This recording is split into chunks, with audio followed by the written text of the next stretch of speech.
Assalamualaikum warahmatullahi wabarakatuh. Apa kabar anak-anakku semuanya?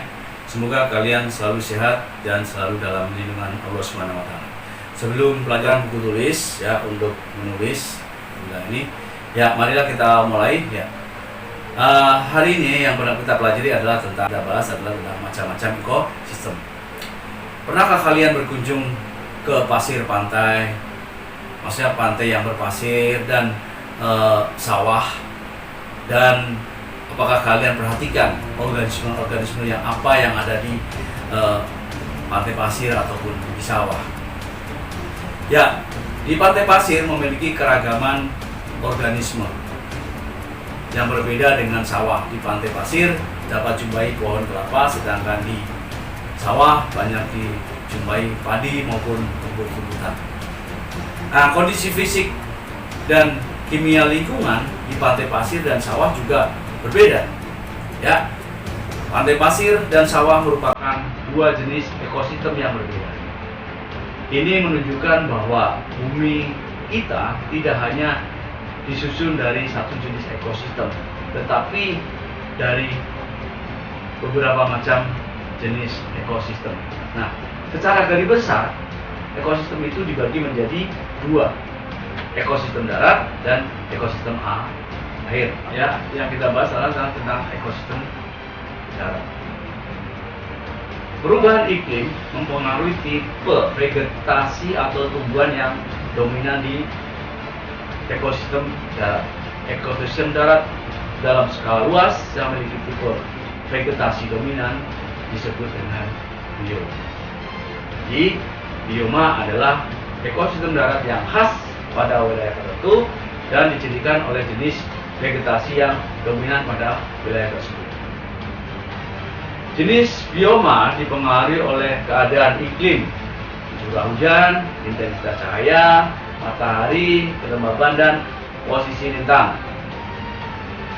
Macam-macam bioma yang ada di bumi adalah: yang pertama,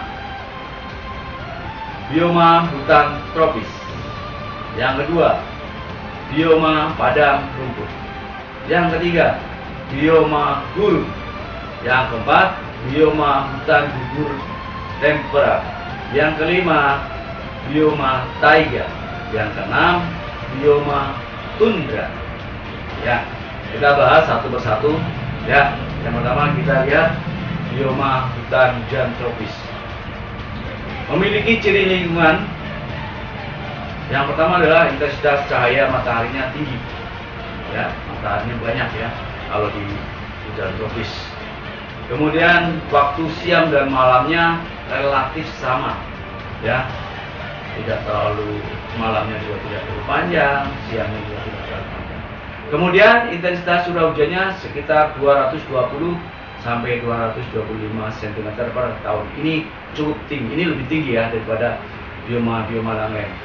Hewan yang dapat hidup di hutan hujan tropis seperti burung gagak, kelawar, ular, kakak, dan monyet. Itu. Yang kedua adalah bioma padang rumput. Kalian, bioma padang. Bioma padang rumput sering disebut juga dengan stepa. Ya.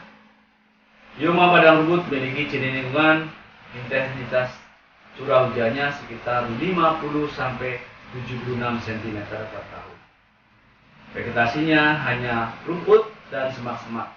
Biasanya cocok untuk lahan pertanian seperti pertanian jagung dan pertanian gandum. Hewan yang terdapat di padang rumput seperti bison, serigala, elang, burung hantu, gajah, dan badak. Bioma gurun. Ya. Bioma gurun memiliki ciri lingkungan yaitu intensitas curah hujan sekitar 15 cm per tahun. Karena kurangnya air, maka proses fotosintesis pada tumbuhan tidak berlangsung atau sedikit terhambat. Ya. Vegetasi gurun seperti yang hidup adalah kaktus. Kaktus merupakan tumbuhan xerophyt, yaitu tumbuhan yang mampu hidup pada lingkungan dengan sedikit air. Kemampuan kaktus dapat menyimpan air dan bertahan hidup pada kondisi yang kering dinamakan sukulen.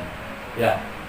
Hewan yang hidup pada bioma gurun adalah ular, tikus, unta, dan jenis binatang amfibi. Ya, bioma hutan gugur temperata. Ya, perhatikan. Bioma hutan gugur temperata memiliki ciri lingkungan yaitu intensitas curah hujan sekitar 75 sampai 150 cm per tahun. Bioma hutan gugur temperata ada di 4 musim, yaitu musim dingin, musim panas, musim semi, dan musim gugur.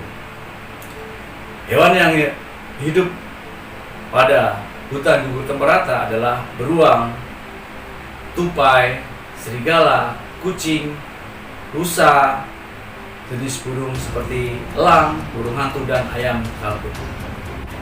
Biasanya organisme atau hewan yang ada di hutan gugur temperata melakukan adaptasi, ya, namanya hibernasi. Ya, ketika berhibernasi, hewan-hewan berhibernasi seakan-akan sedang tidur karena saat berhibernasi akan menurunkan suhu tubuhnya dan melambatkan detak jantung, pernafasan, serta metabolisme. Dengan melambatnya metabolisme, membuat hewan dapat menyimpan energi untuk melewati musim dingin atau ketika makanan tidak banyak tersedia. Selanjutnya adalah bioma taiga atau hutan konifer. Ya, bioma taiga bisa dikatakan sebagai hutan konifer, memiliki ciri lingkungan mengalami musim dingin lebih lama daripada musim panas. Intensitas curah hujan sekitar 25 sampai 100 cm per tahun. Ya, karena kurangnya penguapan, maka bioma taiga udaranya lembab. Dan tumbuhan yang hidup memiliki ciri daunnya seperti jarum, yaitu pohon pinus, pohon cemara. Hewan yang hidup di bioma taiga adalah beruang hitam dan ayam hutan. Selanjutnya adalah bioma tundra. Bioma ini berada di kutub antara utara dan memiliki suhu rata-rata di bawah titik beku dan intensitas curah hujan sangat rendah. Bioma tundra memiliki karakteristik memiliki suhu dingin yang ekstrim, keragaman spesies rendah, kemudian struktur vegetasinya sederhana, musim tumbuh dan berkembangnya pendek. Sedangkan bioma tundra dibagi menjadi 2 jenis. Yang pertama adalah tundra arktik. Bioma ini berada di kutub utara.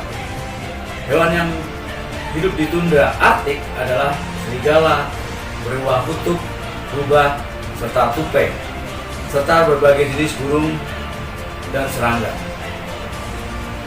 Kemudian yang kedua adalah tundra alpin. Bioma ini berada di ketinggian gunung. Hewan yang hidup di tundra alpin adalah marmut, kambing hutan, serta domba, dan berbagai jenis. Nah, kita menginjak ke ekosistem air atau akuatik. Keragaman ekosistem akuatik juga dipengaruhi oleh faktor abiotik, dan ekosistem akuatik tidak terlalu berpengaruh dengan curah hujan serta suhu lingkungan. Justru kedalaman air serta arus air sangat berpengaruh atau dominan. Kedalaman air sangat berpengaruh sejauh mana cahaya matahari dapat berpenetrasi ke dalam perairan. Maksudnya adalah cahaya matahari bisa masuk tembus ke dalam air. Kemudian perairan yang memiliki arus keras akan berpengaruh yang berbeda dengan arus sedang dan tenang. Ya. Selanjutnya adalah ekosistem akuatik dibedakan menjadi 2, yaitu air tawar dan air laut. Ya. Sedangkan ekosistem air tawar juga masih dibagi menjadi 3 golongan: danau, lahan basah, dan sungai. Struktur danau umumnya mirip dengan laut. Ya.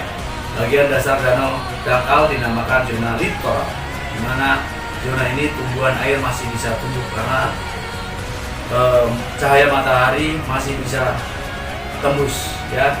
Bagian danau yang terbuka dinamakan zona limnetik. Ya, menurut kedalamannya danau dibagi menjadi dua zona. Zona fotik yaitu sinar matahari masih bisa berpenetrasi, artinya masih bisa tembus. Sedangkan zona afotik, sinar matahari tidak dapat berpenetrasi, artinya tidak tembus, jadi cukup dalam. Organisme yang dapat hidup selain tumbuhan air, ganggang juga ada zooplankton, ikan, cacing, serta serangga. Yang kedua adalah ekosistem air tawar lahan basah, disebut juga wetland atau suatu daerah yang selalu digenangi oleh air, sehingga kondisinya sangat mendukung untuk kehidupan berbagai jenis organisme akuatik. Lahan basah juga disebut dengan rawa atau marsh. Rawa masih dibagi beberapa, yaitu rawa basah memiliki ciri sebagai berikut. Tidak banyak pohon, airnya mengalir dengan kecepatan tinggi. Kemudian rawa lumpur memiliki ciri-ciri sebagai berikut. Airnya tidak mengalir, didominasi oleh pohon dan semak. Kemudian rawa lahan gambut, airnya tidak mengalir sama sekali, pH airnya macam. Kemudian miskin oksigen dan nitrogen. Kemudian ekosistem air tawar yang lainnya adalah sungai. Sungai adalah badan air yang bergerak terus-menerus menuju satu arah. Ya, sungai bervariasi sepanjang alirannya. Di bagian hulu, sungai cenderung sempit dan arusnya deras. Sedangkan di hilir akan melebar dan arus airnya tenang. Ketika air sungai bertemu dengan air, membentuk namanya estuari. Apa estuari? Estuari adalah pertemuan air tawar dengan air asin. Selanjutnya kita bahas tentang ekosistem akuatik, yaitu ekosistem laut. Ekosistem laut dibagi menjadi 3 zona. Zona intertidal, zona neritik, zona pelagik. Zona intertidal merupakan area pasang surut air laut di sepanjang pantai. Zona intertidal cirinya sinar matahari bisa masuk ke daerah perairan.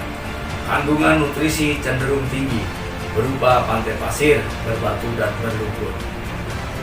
Organisme yang ada di zona ini adalah seperti rumput laut, kepiting, ganggang hijau, kerang, timun laut, dan bintang laut. Kemudian zona neritik. Zona neritik merupakan zona akuatik atau zona laut yang kedalamannya sekitar 200 meter. Dan biasanya ini ditumbuhin oleh ada banyak terumbu karang, sehingga terumbu karang merupakan sebagai rumah ikan. Oke, dan kemudian adalah zona ketiga, yaitu zona pelagik. Zona pelagik hampir 75% air laut di zona ini. Zona pelagik ciri-cirinya adalah kedalamannya sekitar 4000 meter. Kalau nutrisinya cukup rendah tetapi memiliki produktivitas tinggi dibandingkan dengan 2 zona sebelumnya. Organisme yang hidup cenderung ukurannya besar sekali, ya seperti monster. Ya, kemudian ekosistem yang lainnya, yang ini adalah ekosistem buatan. Ekosistem buatan merupakan ekosistem yang dibuat oleh manusia untuk memenuhi kebutuhannya. Contoh ekosistem buatan adalah sawah, waduk, tambak, perkebunan kopi, perkebunan teh, hutan tanaman parjati, hutan tanaman karet. Itu adalah termasuk ekosistem buatan. Oke, saya kira cukup hari ini. Dan untuk tugasnya adalah amati ekosistem sungai atau selokan yang ada di sekitar kalian. Catat organisme apa saja yang bisa hidup di sungai atau selokan yang ada di sekitar kalian. Foto semua kegiatan kalian, dan pada saat kalian melakukan pengamatan atau sedang survei, minimal 6 foto, dan buatlah kolase minimal 4 foto ya, buat kolase, lalu kirim ke classroom atau ke simak. Terima kasih dan assalamualaikum warahmatullahi wabarakatuh.